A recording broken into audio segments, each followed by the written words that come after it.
HD Revanna ಅವರು ಅವ್ರನ್ನ ಹಿಡ್ಕೊಂಡು ಹೋಗ್ಬೇಕಾದ್ರೆ SIT ಅಧಿಕಾರಿಗಳು ನನ್ನ ರಾಜಕೀಯ ಭವಿಷ್ಯ ಮುಗಿಸ್ಬಿಟ್ರಿ ಅಂತ ಕಣ್ಣೀರು ಹಾಕ್ತಾನಂತೆ ಪುಣ್ಯಾತ್ಮ. ಆದ್ರೆ ಆ ಹೆಣ್ಣು ಮಕ್ಕಳಿಗೆ ಏನಾಯ್ತು, ಅವ್ರ ಮೇಲೆ ಅದೇನ್ ಪರಿಣಾಮ ಬೀರಿರುತ್ತೆ ಅದ್ರ ಬಗ್ಗೆ ಆತನಿಗೆ ಯೋಚನೆ ಇಲ್ಲ. ನನ್ನ ರಾಜಕೀಯ ಭವಿಷ್ಯ ಮುಗಿಸ್ಬಿಟ್ರಿ ನೀವು ಅಂತ ಕಣ್ಣೀರು ಹಾಕ್ತಾರಂತೆ. ಏನ್ ಹೇಳೋಣ ಅಂತ ವಿಕೃತ ಮನಸ್ಥಿತಿ ಅವ್ರಿಗೆ.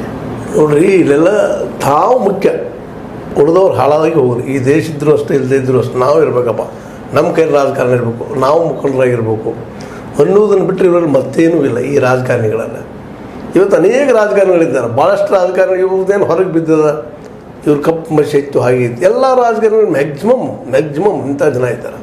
ಎಲ್ಲೋ ವಿರಳರಿರ್ಬೋದು, ಒಳ್ಳೆಯವರಿಲ್ಲ ಅಂತ ಅವ್ರ ಹೆಸರು ಹೇಳೋದಕ್ಕೂ ಸಹಿತ ಅವ್ರು ಸಿಗ್ತಾರೆ ಹೇಳೋದು ಗೊತ್ತಿಲ್ಲ ನನಗೆ. ಹೀಗಾಗಿ ಇವ್ರಿಗೆ ತಮ್ಮ ರಾಜಕೀಯ ಕರಿಯರ್ ಬಗ್ಗೆ ವಿಚಾರದ ವಿನಃ ಅಲ್ಲ ರೀ ಪಾಪ ಅವ್ರಿಗೆ ಹೆಣ್ಮಕ್ಳಿಗೆ ಏನು ಕರೆದಿದ್ರ ಬಾಪ ಇಲ್ಲಿ ನಮ್ಮ ಹತ್ರ ನಮ್ಮ ಕೊಟ್ಟು ಹೋಗಪ್ಪ ಏನು ಮಾಡುವಂತೇಳಿ ಅವರ ವೀಕ್ನೆಸ್ಸನ್ನು ದುರುಪಯೋಗ ಮಾಡಿಕೊಂಡು ಅವ್ರ ಬಡತನ ಇರ್ಬೋದು ಅಥವಾ ಅವರ ಒಂದು ಕೆಲಸ ಸಲುವಾಗಿ ಏನೋ ಒಂದು ಕಾರಣ ಇರ್ಬೋದು, ಮನುಷ್ಯ ಅಸಹಾಯಕನಾದಾಗ ಇಂಥ ಕೆಲಸಕ್ಕೆ ಇಳಿತಾರೆ. ಗಂಡು ಮಗು ಆಗಿದ್ರೆ, ಗಂಡಸಾಗಿದ್ದರೆ ಅವರು ತುಡುಗು ಮಾಡುವಂಥದ್ದು, ಮತ್ತೇನು ಮಾಡುವಂಥದ್ದು, ಸುಳ್ಳು ಹೇಳುವಂಥದ್ದು ಮಾಡ್ತಾರೆ. ಹೆಣ್ಮಕ್ಳ ತಮ್ಮಲ್ಲಿರುತ್ತಿರುವಂಥ ಈ ದೇಶದ ನಮ್ಮ ಸಾಂಸ್ಕೃತಿಕ ರಂಗದಲ್ಲೇ ಪ್ರತಿಯೊಬ್ಬ ಹೆಣ್ಣು ಮಗುವಿನಲ್ಲಿ ತನ್ನ ಶೀಲದ ಬಗ್ಗೆ ಒಂದು ವಿಚಿತ್ರವಾದ ಗೌರವ, ವಿಚಿತ್ರವಾದಂಥ ಒಂದು ಸಂಯಮ, ಅದು ಹೇಳಲಿಕ್ಕೆ ಆಗದಂಥದ್ದು, ವಿವರಿಸಲಿಕ್ಕೆ ಆಗಲಾರದಂಥದ್ದು. ಶೀಲಕ್ಕೆ ಅಷ್ಟು ನಾವು ಮಹತ್ವ ಕೊಟ್ಬಿಟ್ಟಿವಿ. ಇವತ್ತಿಗೂ ಸಹಿತ ನಾವು ಕ್ಯಾರೆಕ್ಟರ್ ಅಂತ ಹೇಳ್ತೀವಿ. ನಾವು ಆರೋಗ್ಯ ಹಾಳಾದ್ರೂ ತಡ್ಕೋಬೋದು, ಸಂಪತ್ತು ಹಾಳಾದ್ರೂ ತಡ್ಕೋಬೋದು, ಅದರ ಶೀಲ ಹಾಳಾದ್ರೆ ಎಲ್ಲ ಹಾಳಾದಂಗೆ ಅಂತ ಅನ್ನೋಷ್ಟು ಮಟ್ಟಿಗೆ ನಾವು ಅದನ್ನು ಗೌರವಿಸ್ತೀವಿ. ಅಂಥ ಗೌರವ ಈ ರಾಜಕಾರಣಿಗಳು ಇವರೇನು ನಾಯಕರು ಅಂತ ಹೇಳ್ಕೊಡ್ತಾ ಇದ್ದಾರೆ, ಇವರಲ್ಲಿ ಇಲ್ವಾ ಅಂತೇಳಿ. ಯಾಕಂದರೆ ಇವತ್ತು ನೋಡ್ರಿ HD ಕುಮಾರಸ್ವಾಮಿ ಅವರು ಇರಲಿ, ಇವತ್ತು ಕಾರ್ತಿಕ ಮತ್ತು ಇವರು ಆರೋಪ ಮಾಡ್ತಾ ಇದ್ದಾರೆ ಶಿವಕುಮಾರ್ ಮಾಡಿರಿ, ಏನು ತಪ್ಪಿಲ್ಲ. ಅವ್ರು ಪ್ರಚಾರ ಮಾಡಬಾರ್ದಾಯಿತು, ಹಂಚಬಾರ್ದಾಯಿತು, ಅವ್ರು ಹಂಚಿದ್ರು ಅಂತ ನೀವು ಆರೋಪ ಮಾಡ್ತಾಯಿದ್ರಿ, ಇವತ್ತು ಮಾಡಬಾರ್ದಾಯಿತು. ಆದರೆ ಅಲ್ಲಿವರೆಗೆ ಆದಂಥ ಅನ್ಯಾಯ, ತಮ್ಮ ಮಗನಿಂದ ಆದಂಥ ಅನ್ಯಾಯದ ಬಗ್ಗೆ ಏನಾದರೂ SIT ಅವರು ಇನ್ನೂ ಮುಖ ಮುಸುಕದ ಹಾಗಿದೆ ಅಂತ ಹೇಳ್ತಾ ಇದ್ದಾರೆ ಇವರು HD ಕುಮಾರಸ್ವಾಮಿ ಅವರು. ಅಂದರೆ ಅವ್ರು ಅಲ್ಲ ಬೇರೆ ಯಾರೋ ಇರಬೇಕು ಅನ್ನೋರಂಗೆ ತೀರಿಸಿಬಿಡ್ತಾ ಇದ್ದಾರೆ. ಇದು ಏನು ಇದು ಈ ದೇಶದ ರಾಜಕಾರಣ ಎತ್ತು ಹೊಂಟದಂತ ಇವರು ಯಾರು ಇವರು ಅಂದರೆ ಹೆಣ್ಣು ಮಕ್ಕಳ ಮುಖ ಅಂತ ಗೊತ್ತಾಗಿದೆ. ಈಗ ಆಲ್ರೆಡಿ ಹಾಸನ ಮತ್ತು ಸುತ್ತಮುತ್ತ ಏರಿಯಾದಲ್ಲಿ ಪಾಪ ಹೆಣ್ಮಕ್ಳಲ್ಲೇ ಭಾಳ ಇದು ನಮ್ಮದು ಹೊಳೆನರಸೀಪುರ ಯಾವುದು ಅವರು ಅಲ್ಲೇ ಸುತ್ತಮುತ್ತ ಎಲ್ಲರೂ ಜನ ಪಾಪ ಅವರು ಮುಖ ಸಹಿತ ಎತ್ತಿ ತೋರಿಸಂಥ ಸ್ಥಿತಿ ಬಂದಿದ್ದಾರೆ ಹೆಣ್ಮಕ್ಳು. ಅಷ್ಟು ನೋವು, ಅಷ್ಟು ಸಂಕಟ, ಆಕ್ರಂದ್ರೆ ಅವ್ರುಗಳು ಮೂಡ್ತಾ ಇದೆ. ಕೆಲವು ಮಂದಿ ಪಾಪ ಊರು ಬಿಟ್ಟು ಹೋಗಿಬಿಟ್ಟಿದ್ದಾರೆ ಹೆಣ್ಮಕ್ಳು. ನಮ್ಮದಿನ ಹೆಸರು ಕೆಡ್ತದಪ್ಪ ಅಂತ ಎಷ್ಟೋ ತಾಯಿದ್ರು ತಮ್ಮ ಮಕ್ಕಳಿಗೆ ಸಹಿತ ಮುಖ ತೋರಿಸೋಂಥ ಪರಿಸ್ಥಿತಿ. ಈ ಪೆನ್ಡ್ರೈವ್ ಹಂಚಿದ್ರಿಂದಾಗಿ ಆಗಿರ್ಬೋದಿಲ್ಲ ಅಂತಲ್ಲ, ಆದರೆ ಪೆನ್ಡ್ರೈವನ್ನು ತಯಾರು ಮಾಡೋದು ಕಾರಣಕರ್ತರು ಯಾರು, ಅವ್ರು ಬ್ಲ್ಯಾಕ್ಮೇಲ್ ಮಾಡಿದವ್ರು ಯಾರು, ಆ ಸಂದರ್ಭದಲ್ಲಿ ಅಶ್ಲೀಲ ವಿಡಿಯೋಗಳು ಮಾಡ್ಕೊಂಡವ್ರು ಯಾರು, ಅವ್ರ ಕಾರಣ ಅಲ್ವಾ. ಇವತ್ತು HD ಕುಮಾರಸ್ವಾಮಿ ಅವರು DK ಶಿವಕುಮಾರ್ ಟೀಕಾ ಮಾಡ್ತಾ ಇದ್ದಾರೆ, ಕಾರ್ತಿಕನ್ನ ಅಂತ ಟೀಕಾ ಮಾಡ್ತಾ ಇದ್ದಾರೆ. ಮಾಡಿರಿ, ಅದು ನಿಮ್ಮ ತಪ್ಪಿಲ್ವ ಅದ್ರೊಳಗೆ. ಮತ್ತು ಮೇಲೆ ಏನಂತೀರಪ್ಪ ಅಂತಂದ್ರೆ ಇದ್ರ ಜೊತೆಗೆ ನೀವು ಆರೋಪ ಮಾಡ್ತಾ ಇದ್ದೀರಿ, ನಾವು ಆರೋಪಿ ಅಷ್ಟೇ ಅಪರಾಧಿ ಅಲ್ಲ ಅಂತ ಹೇಳ್ತೀರಿ. ಇದಂತ ಭಂಡತನ ಅಂತ ನಾನು ಇದು ಇದು ನನಗೆ ಹೆಂಗೆ ಕಲಿಸ್ಬೇಕು ಇದನ್ನಂತ.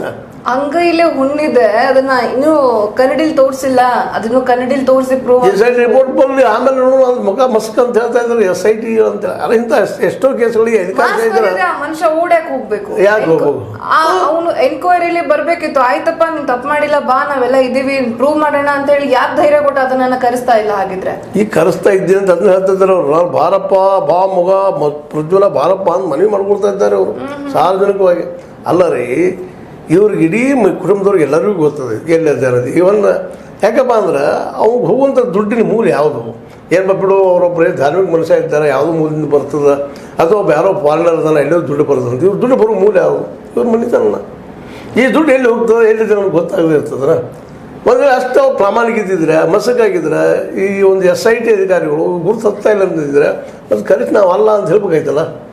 ಅದನ್ನೇ ಹೇಳ್ತಾ ಇರೋದು. ಅವ್ರ ತಂದೆ ಬಂಧನ ಹೇಗಾಯ್ತೋ, ಮೊದಲು ಮುಖ್ಯ ಆರೋಪಿಯ ಬಂಧನ ಆಗಬೇಕು.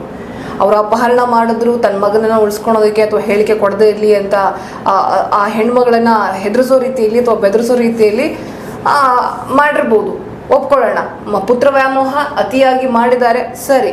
ಆದರೆ ಆ ಮುಖ್ಯವಾದ ಆರೋಪಿನೇ ಇಲ್ಲ ಇಲ್ಲಿ. ಮುಖ್ಯವಾದ ಆರೋಪಿಯನ್ನ ಕರೆಸ್ಬೇಕು, ಆತನ ಮನಸ್ಥಿತಿ ಯಾವ ರೀತಿ ಇದೆ ಅನ್ನೋದನ್ನ ಮೊದಲು ಚೆಕ್ ಮಾಡಿಸ್ಬೇಕು. ಯಾಕಂದ್ರೆ ಸಾವಿರಾರು ಜನ ಹೆಣ್ಮಕ್ಳ ಜೊತೆಗೆ ಆ ತರ ಪ್ರೈವೇಟ್ ಮೂಮೆಂಟ್ಸ್ ಅನ್ನ ಆತ ಕ್ಯಾಪ್ಚರ್ ಮಾಡ್ಕೊಂಡು ನಂತರ ನೋಡಿ ವಿಕೃತಿ ಖುಷಿ ಪಡ್ತಾ ಇದ್ದ ಅಂತಂದ್ರೆ ಇದು ಸಾಮಾನ್ಯ ಮನಸ್ಥಿತಿ. ಮಾಡ್ಕೊಂಡಿದ್ದಕ್ಕಾಗಿ ಅದನ್ನ ಮಾಡಿ ಹೋಗಿದ್ರಲ್ಲ ಅವರು. ಆದ್ರೆ ಯಾರು ಪ್ರಸಾರ ಮಾಡಿದ್ರು ಹೌದು ಇವ್ರ ಹೆಸರು ಮತ್ತು ರಾಜಕೀಯ ವಿರೋಧಗಳು ಇದ್ದೇ ಇರ್ತಾರ. ಇಂಥ ಅವಕಾಶಗಳು ಅವ್ರಾಗ ಬಿಡ್ತಾರ. ನೀವು ಮಣ್ಣು ತಿಂತಿದ್ದೀರ ಅಂತ ಗೊತ್ತಾದ್ಮೇಲೆ ಅದನ್ನ ಎಲ್ರಿಗೂ ತೋರಿಸೋದು ಅವ್ರ ಕೆಲಸ. ಅದ್ ಮಾಡಿದ್ದಾರೆ, ಅದನ್ನ ಪಕ್ಕಕ್ಕೆ ಇಡೋಣ, ಅದು ಕೂಡ ತಪ್ಪು, ಅದಕ್ಕೆ ಆಗುವಂತ ಶಿಕ್ಷೆ ಆಗ್ಲಿ. ಆದ್ರೆ ಮೊದಲು ಈ ಮನುಷ್ಯ ಇಂತಹ ವಿಕೃತಿ ಮನಸ್ಥಿತಿಯನ್ನ ಇಟ್ಕೊಂಡು, ಇಷ್ಟು ಕೀಳು ಮಟ್ಟದ ಮನಸ್ಥಿತಿಯನ್ನ ಇಟ್ಕೊಂಡು ತನ್ನನ್ನ ನಂಬಿ ಬಂದಂತಹ ಹೆಣ್ಮಕ್ಳು ಅವ್ರಾಗ ಬಂದಿದ್ದಾರೆ ಅಂತಾನೆ ಅನ್ಕೊಳ್ಳೋಣ. ಆದ್ರೆ ತನ್ನನ್ನ ನಂಬಿ ಬಂದಂತಹ ಹೆಣ್ಮಕ್ಳ ವಿಡಿಯೋಗಳನ್ನ ಮಾಡಿ ನಂತರ ಅದನ್ನ ತಾನೇ ನೋಡಿ ಖುಷಿ ಪಡ್ತಾ ಇದ್ದಾನೆ ಅಂತ ಅಂದ್ರೆ ಇದು ರಾಕ್ಷಸ ಮನಸ್ಥಿತಿ ಅಂತ ಅನ್ಸುತ್ತೆ. ಅದು ಏನು ಶಬ್ದ ಇಲ್ಲ ರೀ ಅದಕ್ಕೆ. ರಾಕ್ಷಸ ಅಂತಿರೋ ಮತ್ತೇನಂತಿರೋ ಪೈಶಾಚಿಕ ಮನೋವೃತ್ತಿ ಅಂತಿರೋ ಏನು ಕರೆದ್ರು ಕಡಿಮೆ. ವಯಸ್ಸಿನ ಮಿತಿ ಇಲ್ಲ ಆ ಹೆಣ್ಣು ಮಕ್ಕಳಲ್ಲಿ. ಚಿಕ್ಕ ವಯಸ್ಸಿನ ಹೆಣ್ಣು ಯುವತಿಯಿಂದ ಹಿಡ್ಕೊಂಡು ವಯೋವೃದ್ಧರವರೆಗೂ ಕೂಡ ಆ ಮನುಷ್ಯ ಬಿಟ್ಟಿಲ್ಲ ಅಂತ ಹೇಳ್ತಾರೆ. ಜೊತೆಗೆ ಒಂದಲ್ಲ ಎರಡಲ್ಲ ಎಣ್ಸೋಕ್ ನಿಂತ್ಕೊಂಡ್ರೆ ಹೆಣ್ಮಕ್ಳ ಸಂಖ್ಯೆ ಸಿಗೋದಿಲ್ಲ ಅಂತ ಹೇಳ್ತಾರೆ. ಇದನ್ನ ಹನಿ ಟ್ರ್ಯಾಪ್ ಅಂತ ಮುಚ್ಚಾಕೋದಕ್ಕೆ ಕೂಡ ಪ್ರಯತ್ನ ಪಡ್ತಾರೆ. ನಾಚಿಕೆ ಆಗ್ಬೇಕು ಅಂತಹ ರಾಜಕಾರಣಿಗಳಿಗೆ. ಹನಿ ಟ್ರ್ಯಾಪ್ ಅಂತ ಆದ್ರೆ ಯಾವುದೋ ಒಂದು ಹುಡುಗಿನ ಬೇರೆ ಪಕ್ಷದವರು ಒಬ್ಬ ಪರ್ಟಿಕ್ಯುಲರ್ ಪರ್ಸನ್ ಹಿಂದೆ ಬಿಟ್ಟು ಆತನಿಂದ ಮಾಹಿತಿನ ಪಡೆದುಕೊಳ್ಳೋಕೆ ಅನಿವಾರ್ಯವಾಗಿ ಕೊನೆಯದಾಗಿ ಉಳ್ಕೊಳ್ಳುವಂತಹ ದಾರಿ ಅದು. ಮುಂಚೆಯಿಂದ ಕೂಡ ಇತಿಹಾಸದಲ್ಲಿ ನಡ್ಕೊಂಡು ಬಂದಿದೆ. ಆದ್ರೆ ಇತಿಹಾಸದಲ್ಲೂ ಇದೆ ಇದು. ನಾಗಕನ್ಯರು ಅಂತೇಳಿ ಬಂದು ವಿಷಕನ್ಯರು ನಾಗಕನ್ಯರು ಅಂತೇಳಿ ಆ ಹೆಣ್ಮಕ್ಳು ಒಪ್ಪಿ ಮಾಡಿ ಅಂತದ್ದು ಅದು ಅನಿವಾರ್ಯ ಕಾರಣಗಳಿಗಾಗಿ. ಬೇರೆ ಯಾವುದೇ ಟ್ರಿಕ್ಸ್ ಯೂಸ್ ಆಗ್ತಾ ಇಲ್ಲ. ತಮ್ಮ ದೇಶನ ಉಳಿಸ್ಕೊಬೇಕು ಯುದ್ಧದ ಸಮಯದಲ್ಲಿ ಅಥವಾ ಬೇರೆ ಯಾವುದೇ ಸಮಯದಲ್ಲಿ ತನ್ನ ಎದುರಾಳಿಯನ್ನ ಕಟ್